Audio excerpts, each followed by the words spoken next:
इस कलयुग में आधे लोग ये सोचकर परेशान हैं कि सामने वाला बुरे कर्म करने के बाद भी कितना ऊपर पहुंच गया, तो फिर अच्छे कर्म करने का क्या फायदा, हम अच्छे कर्म करें ही क्यों।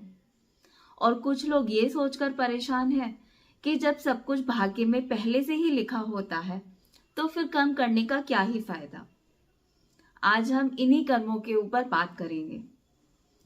सबसे पहले एक एग्जाम्पल से समझते हैं कि ये कर्म काम कैसे करते हैं।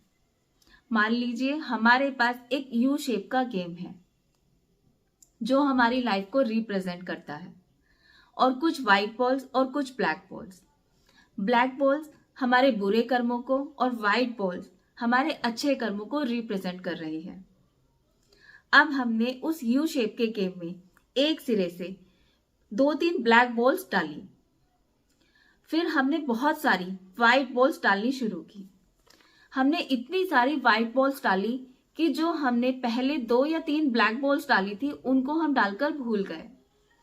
लेकिन दूसरे सिरे से जो सबसे पहले बॉल बाहर आएगी वो ब्लैक होगी, जो हमने सबसे पहले डाली थी। लेकिन हम वो भूल चुके थे। वो 2 या 3 जितनी भी हमने डाली थी वो बाहर आ गई। उसके बाद वो व्हाइट वाली बॉल आनी शुरू हुई।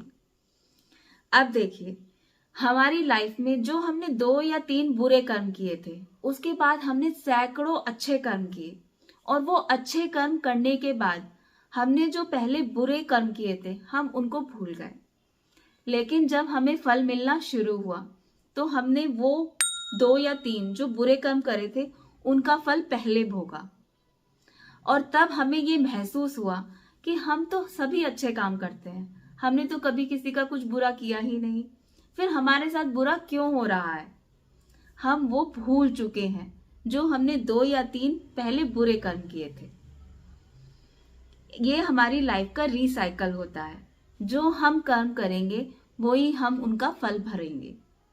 अब हमें ये समझना है कि हम अच्छा भाग्य या अच्छे कर्म कैसे बनाएं। हमने मनुष्य रूप में जन्म लिया है, और एक ये मानव रूप ही ऐसा है जिसमें हम अपने पुराने कर्मों को भोगने के साथ साथ नए कर्म भी बांधते हैं। अपना भाग्य स्वयं रच सकते हैं। जो देवता होते हैं वो केवल सुख भोगते हैं, जो जानवर होते हैं वो केवल दुख भोगते हैं, और हम जो मानव होते हैं वो सुख और दुख दोनों भोगते हैं अपने अपने कर्मों के अनुरूप। इसीलिए जितना हो सके उतना बुरे कर्म करने से बचें। बुरे कर्म करने के बाद जो हम अच्छे कर्म करते हैं, उन अच्छे कर्मों से हम जितना चाहें उतना उन बुरे कर्मों का प्रभाव कम कर सकते हैं, बशर्ते कि आप अच्छे कर्म करते जाइए। जो लोग दुखी हैं वो अपने ही किए गए बुरे कर्मों के कारण दुखी हैं, लेकिन जो हो चुका वो कोई नहीं बदल सकता। लेकिन अब तो ऐसा ना करें। एक इंसान सबसे ज्यादा बुरे कर्म अपनी वाणी और अपने मन के भावों से करता है। आपने कबीरदास जी का वो दोहा तो सुना ही होगा, ऐसी वाणी बोलिए मन का आपा खोए, औरन को शीतल करे और आपहु शीतल होए। मीन्स ऐसी वाणी बोलिए कि दूसरों को सुनने में भी अच्छा लगे और आप खुद भी आनंदित हो। आप अपनी वाणी से जितने चाहे उतने बुरे कर्म कर सकते हैं, और जितने चाहे उतने अच्छे कर्म भी कर सकते हैं। हम अपनी वाणी से किसी का भी मन दुखा सकते हैं और किसी का भी मन जीत सकते हैं। हमेशा ऐसी वाणी बोलिए कि सबको सुनने में अच्छी लगे। देखिए, इस बात से आप अच्छे से समझ सकते हैं कि जो बात आप अपने खुद के लिए ना सुनना चाहें वो दूसरों को भी ना बोलें। मेरे घर में एक आंटी जो बर्तन साफ करती हैं, वो करीब 8 सालों से बर्तन साफ कर रही हैं, लेकिन मैंने उन्हें कभी तुम तक नहीं बोला। मैं हमेशा उन्हें पूरी रिस्पेक्ट के साथ आप बोलती हूँ, और बहुत रिस्पेक्ट भी करती हूँ, मन से करती हूँ। वो मेरे 2 काम और ज्यादा कर देती हैं, और वो भी खुशी खुशी। वो मुझे बहुत दुआएं देती हैं। ये सिर्फ मेरी वाणी ही तो है कि मैंने उनका मन जीता, वरना उन्होंने मुझसे कभी एक्स्ट्रा पैसे नहीं लिए, ना मैंने कभी एक्स्ट्रा पैसे दिए। ये सिर्फ मेरे मुंह के बोल हैं, कि मैंने उनका मन जीता। इसी तरह आप अपनी वाणी से दूसरों का मन जीतने की कोशिश करें।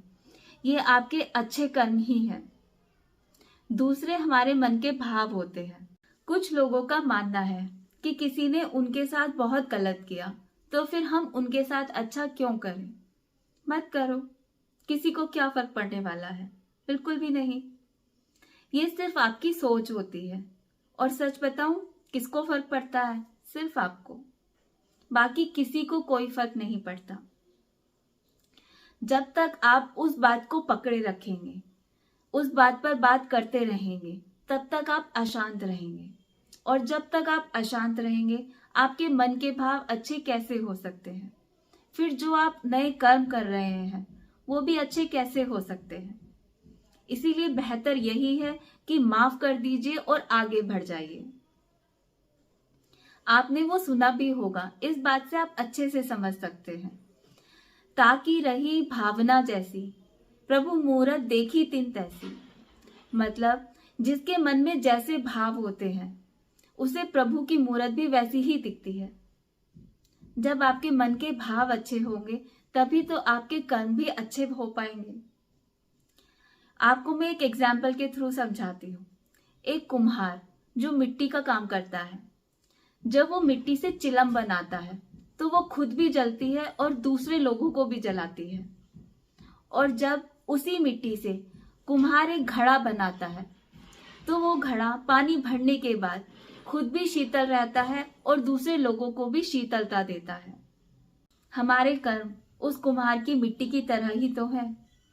ये हमारे ऊपर डिपेंड करता है कि हम अपने आने वाले कर्म में क्या फल पाएंगे।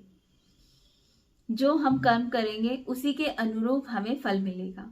अब आपको ये चीज बहुत अच्छे से समझ में आ गई होगी। इसीलिए जितना हो सके उतना अच्छे कर्म करते चलिए। कोशिश करें कि किसी दुखी इंसान के चेहरे पर हंसी ला सके, किसी गरीब की झोली में खुशियां बिखेर सके, खुद भी मुस्कुराएं और दूसरों को भी मुस्कुराने की वजह दें। और अगर फिर भी पुरानी बातें सोचकर आपको एंजाइटी या डिप्रेशन फील होता है तो ऊपर दिए गए लिंक पर क्लिक करें।